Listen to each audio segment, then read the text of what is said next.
Baiklah, saya akan menjelaskan 10 standar auditing profesional akuntansi publik. Yang pertama, competence atau suatu hal yang mengharuskan keahlian. Poin standar audit yang pertama ini masuk dalam standar umum. Dalam melakukan sebuah audit, tentu harus dilakukan oleh seseorang dengan keahlian dan juga pelatihan teknis yang cukup. Seorang auditor diharuskan untuk bertindak sebagai seorang yang benar mahir dalam bidang akuntansi. Yang kedua, independensi atau tidak terpengaruh. Bagi seorang auditor, sangat penting untuk bersikap independensi. Independensi dalam hal ini yaitu tidak mudah terpengaruh oleh pihak manapun. Adanya sikap intelektual dan jujur perlu dijunjung tinggi oleh seorang auditor. Sebuah profesi akuntansi publik biasanya telah mengetahui kode etik akuntansi Indonesia agar bisa mendapat sebuah kepercayaan. Yang ketiga, do professional care atau tingkat keprofesionalan. Maksud dari standar yang satu ini yaitu adanya sebuah cermat dan seksama. Seorang auditor harus memiliki keterampilan dan mampu mengembangkan keterampilan tersebut. 4. Adequate planning dan proper supervision. Pada bagian standar audit ini termasuk dalam standar pekerjaan lapangan. Standar audit dalam kategori ini berisi mengenai sikap dan juga pengetahuan seorang akuntan publik. Tentunya hal ini bersangkutan dengan skill yang ada. Jawab pada poin ini menjelaskan tentang penyerahan tanggung jawab untuk merencanakan hal-hal yang terikat dengan pekerjaan. Pemahaman yang memadai atas struktur pengendalian intern.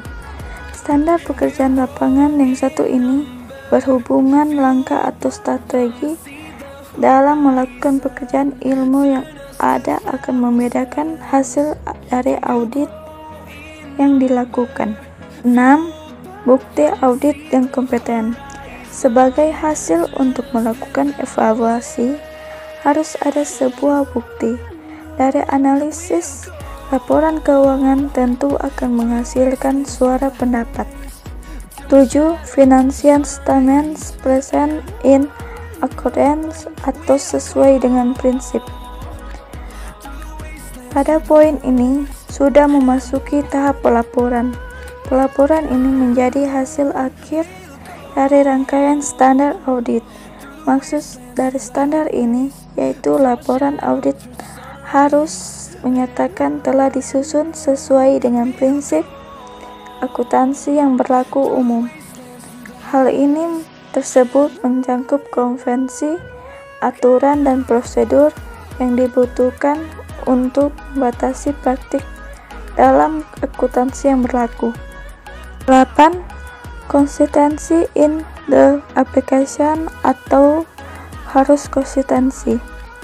Hasil laporan auditor tentu harus menunjukkan apabila ada ketidakkonsistenan penerapan prinsip akuntansi.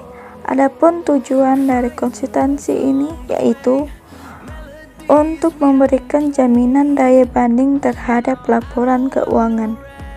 Tujuan dari konsistensi ini untuk mengungkapkan perubahan yang terjadi dalam laporan keuangan.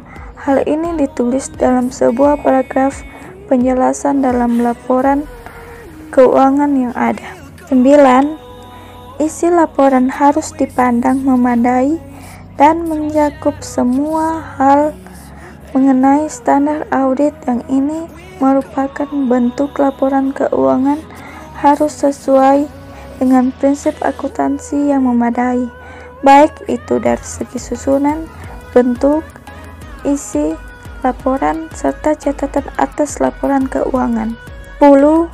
Expression of opinion atau pendapat yang sesuai.